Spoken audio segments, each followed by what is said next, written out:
Okay, to create a drone record, you can either expand the assets menu item, select drones, or click on the drones card on the dashboard, and then click new drone. The in-house ID needs to be unique in your business, and it's just a familiar name for the drone that you're creating. Let's call it Inspired Test. You need to specify the acquisition date, so let's say the 24th. The manufacturer, we've pre-populated a number of common manufacturers, and there's another option if yours isn't listed here. So let's select DJI.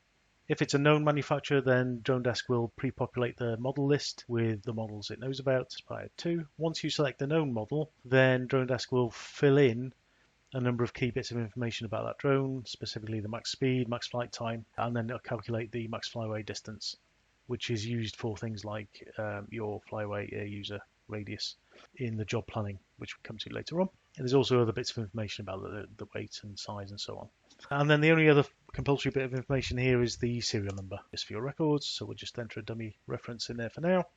Click Save New Record, record added successfully, and close.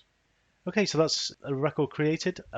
I'll just say a bit about the table. Exactly the same layout as every other table in Dronedesk. So you expand, you can see any notes that have been added. You do have the option to add log entries for drones. So this is useful for maintenance notes, for example. So here's the drone we just created. You can view, edit, archive, and delete it, as you can all records in Dronedesk. And you also have the option to add log entries. So this might be for maintenance, for example. Hit enter, and that gets logged against the drone. And that's a permanent record with the initials of who created the note. Okay, so now you know how to create a drone record in Dronedesk. Thanks for watching.